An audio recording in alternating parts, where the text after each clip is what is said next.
वासुदेवाय।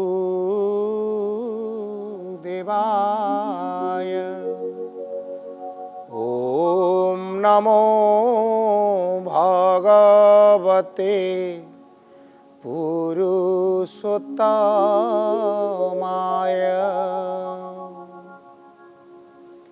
करारविन्दे न पादारविन्दं मुखारविन्दे विनिवेशयन्तम्। वटस्य पत्रस्य पुटे शयनं बालं मुकुन्दं मनसा स्मरामि। प्राणर प्राण विश्व प्राण कोटि कैवल्य दाता श्री जगन्नाथ महाप्रभु रत्न सिंहासन रे भुज विस्तार करी आम परि अकिंचन मानकु कोलकु नबा पाई जेउ महाप्रभु सदा सर्वदा प्रस्तुत होइचंती। चका चका आखि खोली चाहिचंती काले कोउठी कोउ भक्त गुहारी करू करू तांक चक्षुरु काले अंतर हेइ जीव। बड़ कृपालु मो ठाकुर से कृपालु जगन्नाथंकर पादार बिंदरे कोटि कोटि प्रणिपात बाढ़ी आपण मान को स्वागत करुची। महाप्रभु श्री जगन्नाथंकर ए कार्यक्रम को महाप्रभुंकर प्रिय श्रीमद् भागवतर दरबार को श्रीमद् भागवत कथा को माँ माने बापा माने जेउ माने श्रीमद् भागवत रे मन देइचंती। श्रीमद् भागवत कहिले धन्य जीवन ताहंकर जे हरि चरणे किंकर। जे हरि चरण रे किंकर से मानकर जीवन धन्य। जे प्रभु कथा कुहंती प्रभु कथा सुनंती प्रभु कथा गुणंती प्रभु कथा रे हसंती कांदंती नाचंती गांती से मानकर जीवन धन्य। तेणु आपण माने से धन्य महाभाग धन्य आपण मानकर जीवन। तेणु प्रणाम रे योग्य।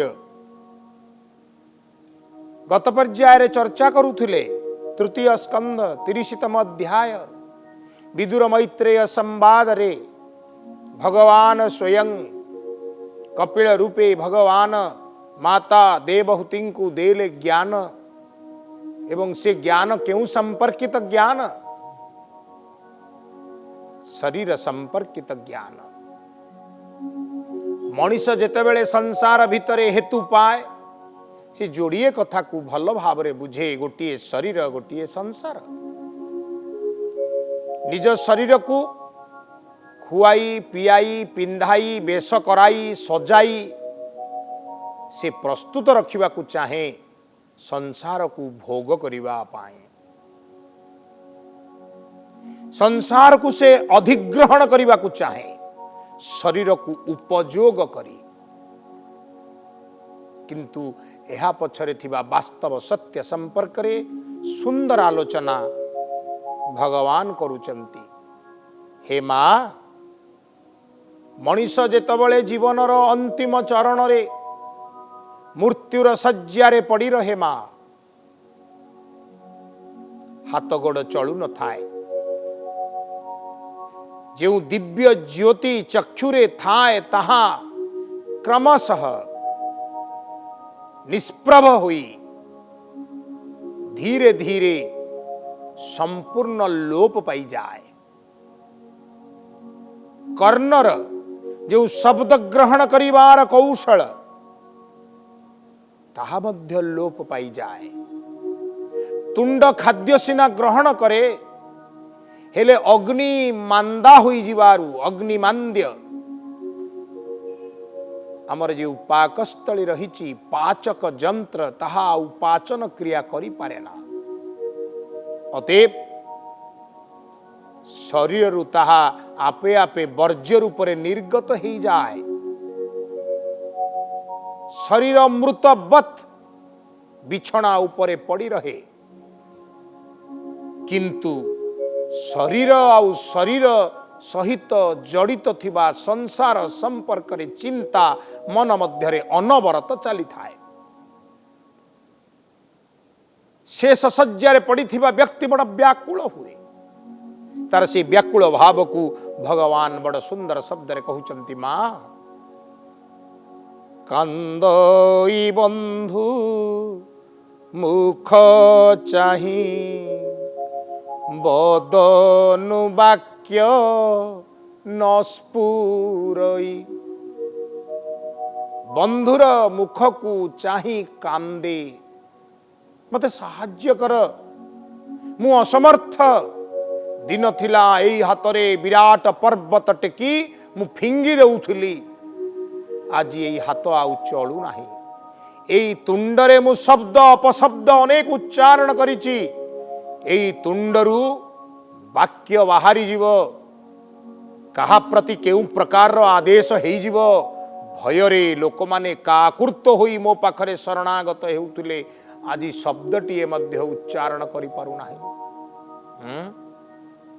बदनु वाक्य नस्पुरई चिंतई की रूपे मरिबी केवण मार्गे आज जीवी। मने मने चिंता करूची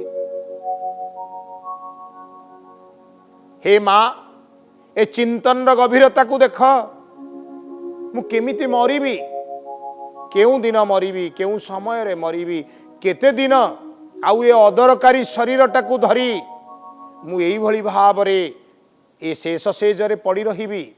अच्छा जदि मोर मृत्यु होई गला वर्तमान तत्क्षणात मु केउ दिगरे जीवी कौन हब मोर गति कौन हब मो शरीरर कौन हब मोर संसार जो संसार को मिते जत्न नहीं तैयारी करिछि मेलेछि।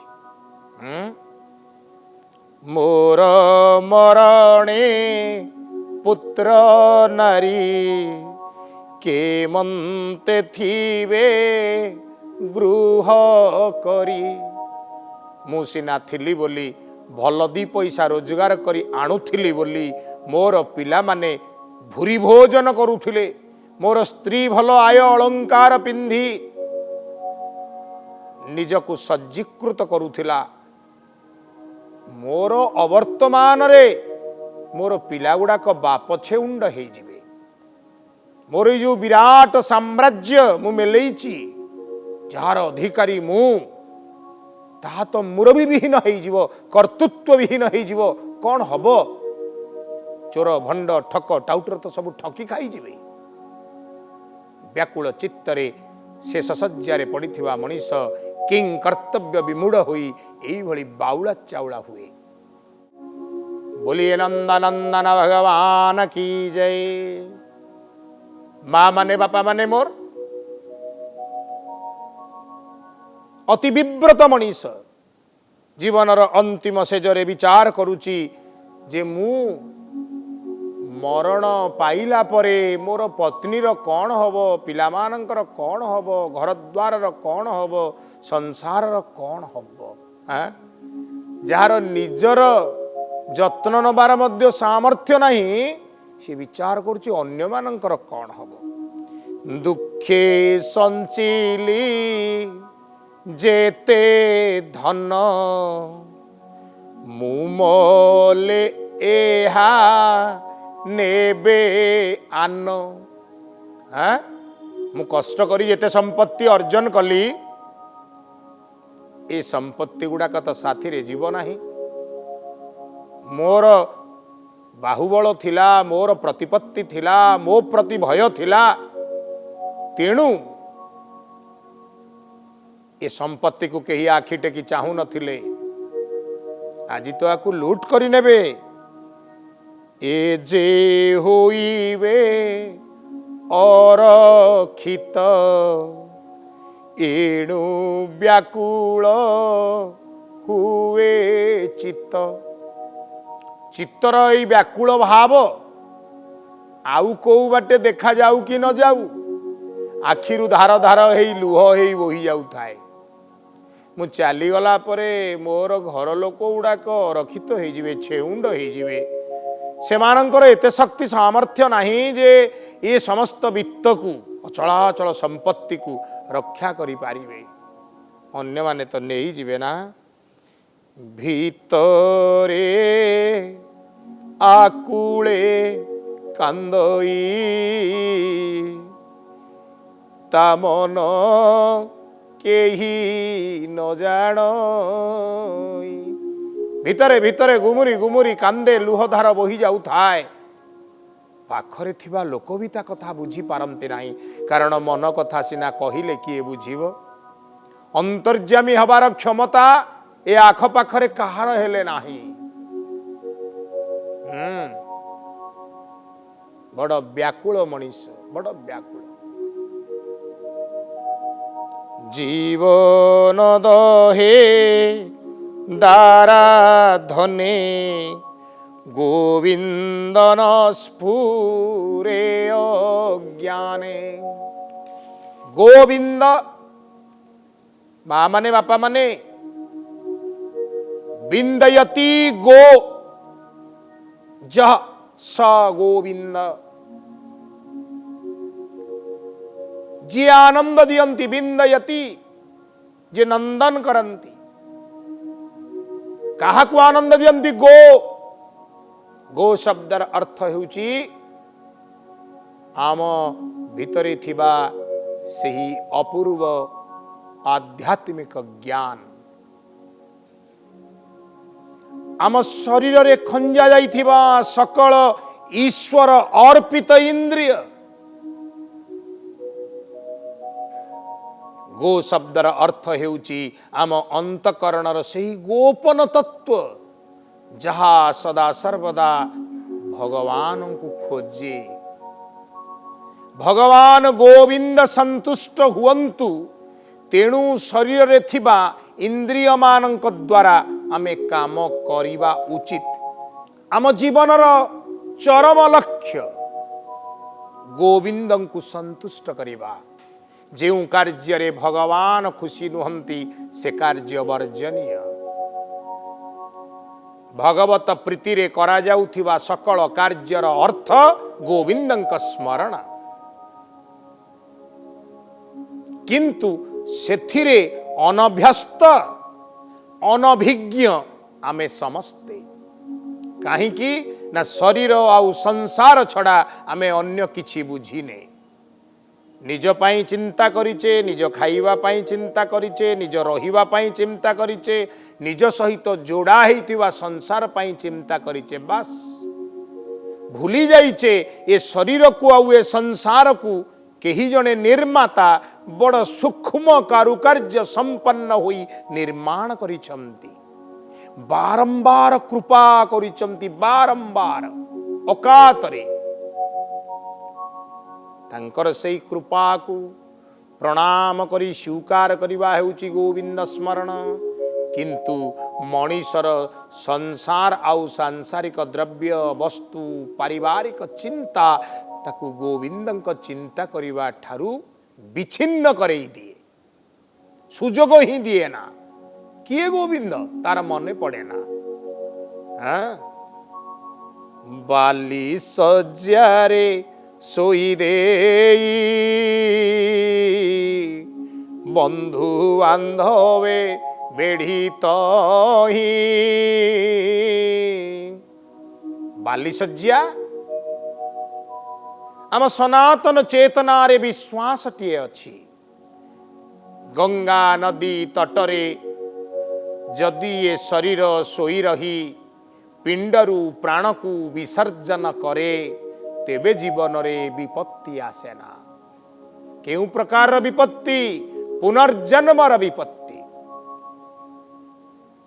आमे भगवत कृपा प्राप्त होई भगवान कठारे लीन होई जाए हे मोर माँ माने बापा माने सबुठी तो आउ गंगा नदी नाहंती सबुठी तो आउ गंगा नदीर सज्जा मुकु सहज हुए ना सेथि पई जेतेबेले व्यक्तिटीए मृत्युर समीपवर्ती हुए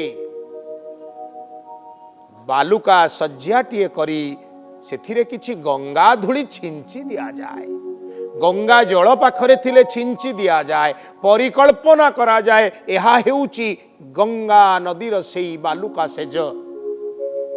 पुत्र कन्या बंधु ज्ञाति कुटुंब एई मुमूर्षु व्यक्तिटी को मरणशील व्यक्तिटी को नहीं जाई सेई बालुकारे सुआई दियंती। बंधु बांधव बेढ़ी रुहंती सकले करंती रोदन श्रवणे डाकंती सघन। अति आदर जी बापा थिला, बापा बापा कही जहा पाखरे अली करुथिलु से बापा आउ रहिबेनी, मरण निकटवर्ती हेलेनी। लुह छल छल होई व्याकुल चित्तरे क्रंदन करी कान पाखरे बापा मते चिन्हि पारुछ बापा, मु अमुक, मु कानाडा रे थिली, तम देह खराब शुणी आसीची, मते टिके चाह बापा, एई देखो ये तुम नाती की नातुणी की अणनाती की पणनाती, एई देखो ये तुमर सेवक, ये तुमर भृत्य इत्यादि। बोलिए नंदनंदन भगवान की जय।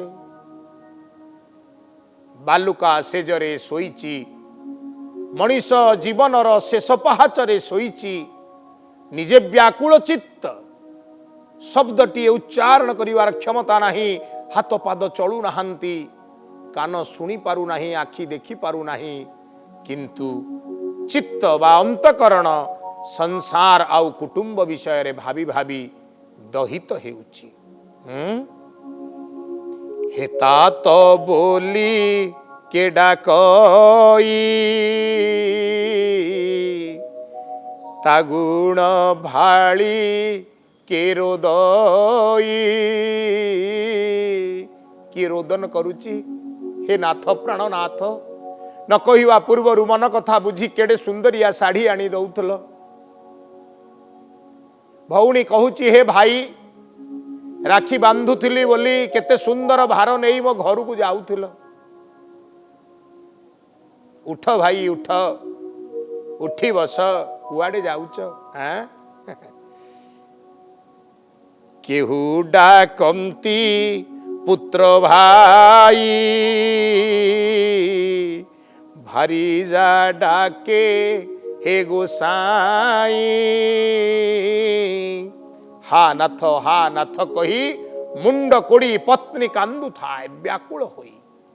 ये संसार एक मार्मिक वास्तव चित्र, आमे समस्ते एई चित्र दे गति करिबा, एई निश्चित गति को जानी मध्य हे माँ ए मनीष गोविंद को स्मरण करे ना।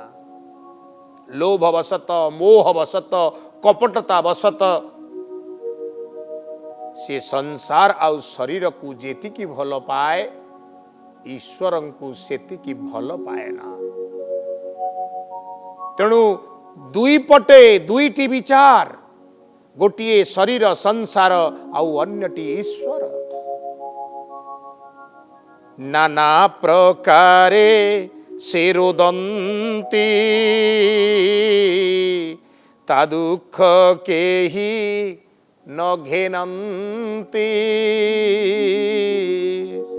से काल पासे बंदी होई किंचिते वाक्य न भासई। जमगण माने काल फास धरी आसंती, ताकू बांधी पकांती। काल फासर बंधनटी आउ कौन की? ए बंधनटी एपरि बंधन जहा शरीर रु शक्ति काढ़ी निए, जहा शरीर रु सामर्थ्य काढ़ी निए, जहा श्रवण शक्ति को काढ़ी निए, दृष्टि शक्ति को काढ़ी निए, जहा स्पर्श शक्ति को काढ़ी निए, जहा चलचंचल शरीर रु चलचंचल भाव को काढ़ी निए, अचल स्थाणु स्थविर करी शरीर को पकई दिए। विव्रत व्यतिवस्थ मनीष पुणी भावे पीड़ित मृत्यु दुख घोरे कुटुंब भरण व्यापारे। माँ बल थिला बेले मनीष कौन करिछि? बल थिला बेले केवे हेले भगवान सहित भाव जोड़ी नाही, बंधुपण स्थापन करी नाही, निजर बोली भावी नाही। कहीं निज बल निज बुद्धि निज सामर्थ्य पारिला पणिया शरीरर चलचंचल वेग भाव को संसार सहित जोड़ी अनेक कथा से उपभोग करने को चेष्टा करिछि। तेणु कुटुंब भरण व्यापार, आमे जो व्यापार जी जहा करिछि, किए बिल्डर से हिछि, किए ट्रक व्यापार करुछि, किए ग्यारेज टीए करिछि, किए दुकान टीए करिछि, किए इंडस्ट्री टीए करिछि, किए गीत गाउछि, किए नाच करुछि, जी जहा करुचंती सबुर उत्तर को संक्षिप्तीकरण कर देले कौन हबो ना, सब कुटुंब भरण व्यापार करिबारे दोष नाही। किंतु कुटुंब भरण व्यापार करुथिबा समय रे हे माँ ईश्वर को पासोरी जीवा यह ही भूल। सुन जननी एक चित्ते संसार दुख सुख एते। संसार रे दुई प्रकार भाव अछि माँ, सुखर भाव दुखर भाव। मनीष भाव अनुजाई सुख संग्रह करे, भाव अनुजाई दुखरे पड़े। मन निविष्ट तहि कला इंद्रिय जीणी न पारिला। सब बेले भाविला मु दुख पाइबी नहीं, केवल सुख भोग करिवी। तेणु अनेक गुड़िए दुख को स्वीकार करिगला। एक कथा किपरि आसंता अध्याय रे विचार करिबा। समय सरिचमती बाणी को एठी विराम दबा। राधे राधे गोविंद गोविंद राधे, राधे राधे गोविंद गोविंद राधे। ए कीर्तन को अभ्यास करंतु, शोइले उठिले बसिले गान करंतु। ईश्वरंकर अजस्र कृपा आपणक उपरे बरसी जीव। आज पाई रहुची, भेट हेबी पुणी प्रभुंक कृपारे आउ गोटे समय रे आउ गोटे अध्याय रे। ओं नमो भगवते वासुदेवाय।